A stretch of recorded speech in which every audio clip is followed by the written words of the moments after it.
Hello everybody and welcome back to my channel. If you are new here, my name is Kaylee.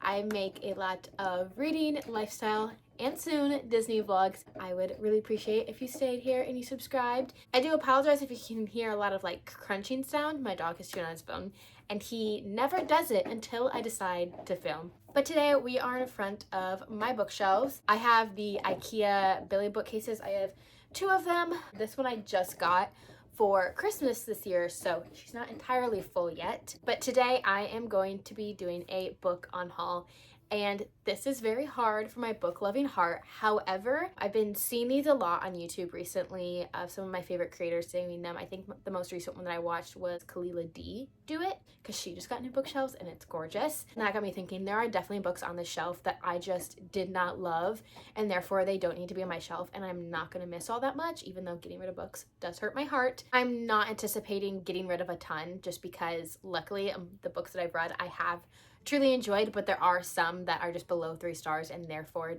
do not need to be on my shelf. Because as you can see, I only have like 2.5 shelves left for my books, and I don't have a very big room to add more shelves. Also, I got my hair done, so I think I was gonna literally bring that up in the beginning of this video, but I didn't. I literally just got my hair done yesterday. I am a natural brunette, like dark brown, and for the past 4 years I've had heavy blonde highlights or blonde balayage in my hair, and this is my natural hair color. It's a little bit darker, and I don't think the lighting is doing it justice. There are some low lights in here as well, so it's not completely dark, but it is so much healthier now. It's so much shorter, and I'm so excited not to have to put bleach and toner in my hair and just get it back to its healthy dark roots, and I'm really enjoying it. So I got my new hair. This intro is already like almost 5 minutes long, so hopefully I cut it down and it's not nearly as long as that, but let's get into the unhaul.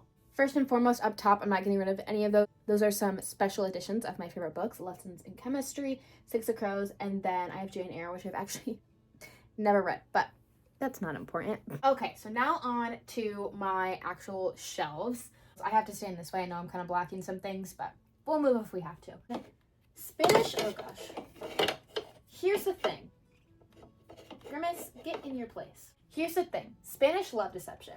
Not my favorite thing in the world, but this is one of the OG books that I read when I got back into reading like 4 years ago. My heart can't get rid of it. However, you don't need to read it. First book we are getting rid of is My Killer Vacation by Tessa Bailey. I actually have the indie published version, which hurts my heart to get rid of an indie published version because now it's traditionally published, and I understand why they did not publish this immediately and she had to do it on her own. This book is not good. I give it 2 stars, and I think that's generous. The premise is actually interesting. This woman goes on like spring break with her brother. She's a teacher, and they get to like their Airbnb basically that they're renting, and they find a dead body.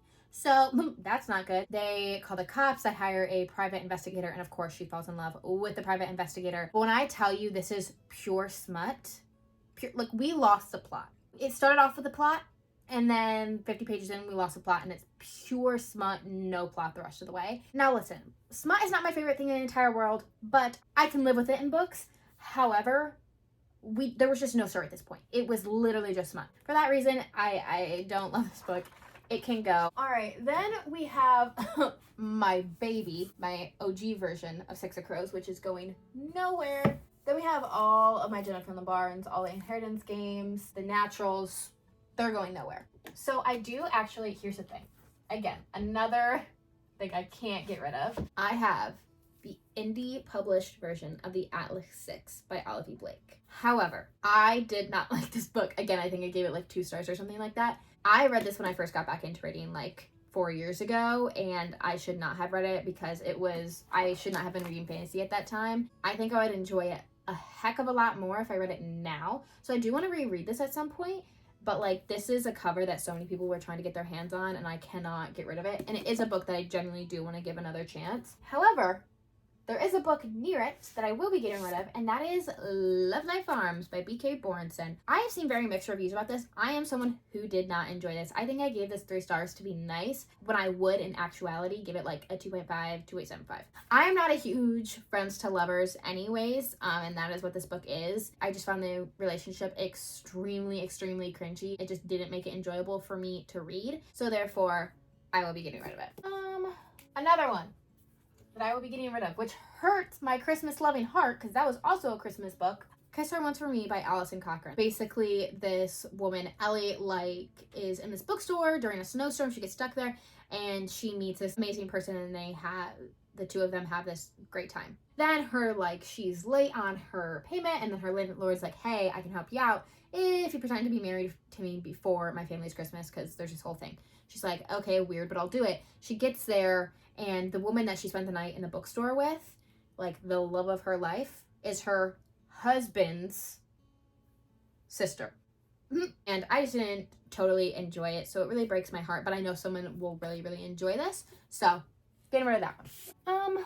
I'm looking at the rest of my shelf. I didn't love Finley Donovan is Killing It, but I liked it enough. I did not love The Great Gatsby. It was just very weird to me, but I'm also just not a huge classics person, but I do love having a classics collection, and I love this cover, so I will be keeping that.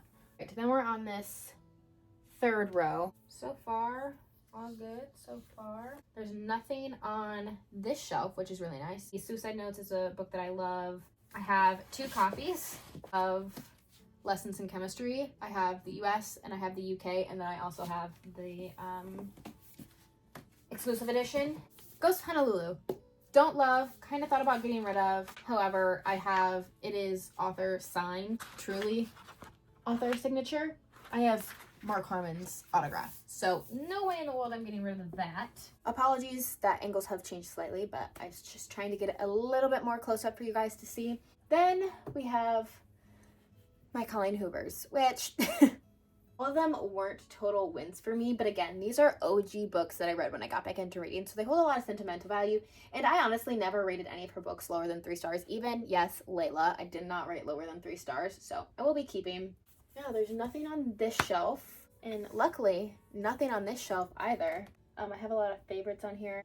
An OG book, Love in Other Words by Christina Lauren. Not my favorite in the tarot. I'm not in love with it like a lot of people are, but I do really enjoy it. The ever infamous We Were Liars. Again, one of the OG books that got me back into reading, and the plot twist, I was like, what? And everyone's like, I guessed it. And I was like, well, I'm new to reading again, so I did not.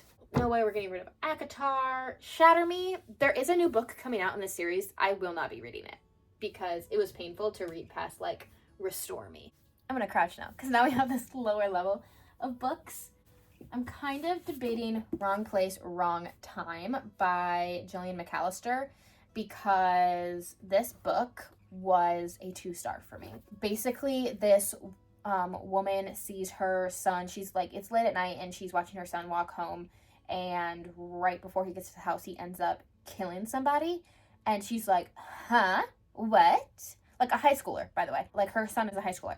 And she's like, huh, what? What? My son just killed somebody. What do I do? She ends up, once she falls asleep, it's kind of like a Groundhog Day situation. She keeps waking up to the day, but then it keeps going further and further and further back in time. And there are just some connections, very loosely, that just were so outlandish and did not make sense and weren't needed. And it went back way further than I think it needed to.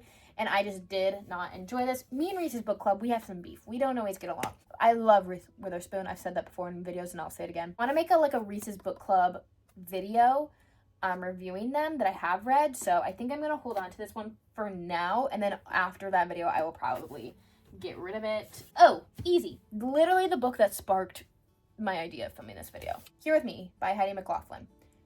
Horrible. This is a 5-book series. This book could have been a standalone. Again, the premise is better than the actual book. This woman, that she falls in love with this man, and I think they're in high school and they've been together for a super long time, and he is in the military and he goes off, and basically they are told that his infantry was killed on a mission. They're all dead. They're not coming back. She's heartbroken. However, he has a twin brother. So who does she naturally start dating and get with? The twin brother. However, she has a child with this man who is dead, and not a spoiler, we see it in the book, and I think it's even in the synopsis, that he is not dead, and we in fact do see points of view for him, and it's oh, he comes back, but who do I stay with, blah blah blah. But you're also trying to figure out what happened and why the government was trying to tell everyone that these people died when they know that they didn't. It's very interesting. However, it could have all been finished in one book. We literally at our book club just sat there and looked up who she ended up with and what the answers were, because we're like, we're not reading any more of these books. They were awful. 2 stars, getting rid of. Hopefully someone else enjoys it and wants to read more of the series, but I would not recommend. You know, part of me is like, I did not enjoy Open Water by Caleb Azuma Nelson. I just think it was too deep for me, and I truly didn't understand it. However, this is just such a classic. I can't get rid of it. That's that. We are now going to move over to these bookshelves. We're going to make our way up these bookshelves because we're already down at this angle. I just have this new Bible study that I got, so I'm not getting rid of that. However, I have my book of the months down here. I don't do book of the month anymore, but when I did, these are the ones that I have. Flicker in the Dark, love this. The Maidens, Reckless Girls. These two down at the bottom. Georgie All Along by Kate Claiborne. Honestly, could not tell you what this book is about. It holds no room in my brain. I don't think about it. I could not even tell you what this is about if I tried to. And I just remember not enjoying it when I read it. So she's gonna go. Then we have The Lies I Tell by Julie Clark. This is basically like a identity theft sort of thing. She's a con artist and she changes her name. There's a lot deeper reasons, and of course you're trying to figure out why she came to this sort of life in the beginning. I just didn't enjoy it. I've read better ones, which I will talk to you guys about here in a minute. So just not my fave. Doesn't need to be sitting on my shelf. All right, onto this shelf. This is Buster. I got him from Dave & Buster's. He's really cute. I'm gonna move him for the sake of this so you can see a little bit better. The book that I was literally just talking about that has better like con artist and identity changes is Lucky by Marissa Stapley, and this is actually a Reese's book club, one that I loved. We were reading this for our book club, and when we met, we're like, this needs to be a series. We need more of her. She's basically raised to be a con artist, but now she's at a point in her life where she has been screwed over by another con artist,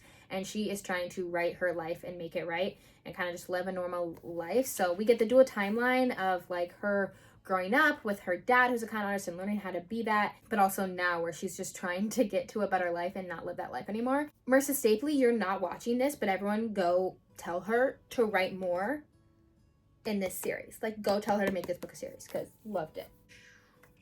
What do we got? What do you got? What do you got? What do you got? Of course, my fourth wings are going nowhere. All right. My favorite books. I will mention these in every single book video I ever do. The Things We Cannot Say by Kelly Rimmer. Please read this book. It's my favorite book of all time. Please.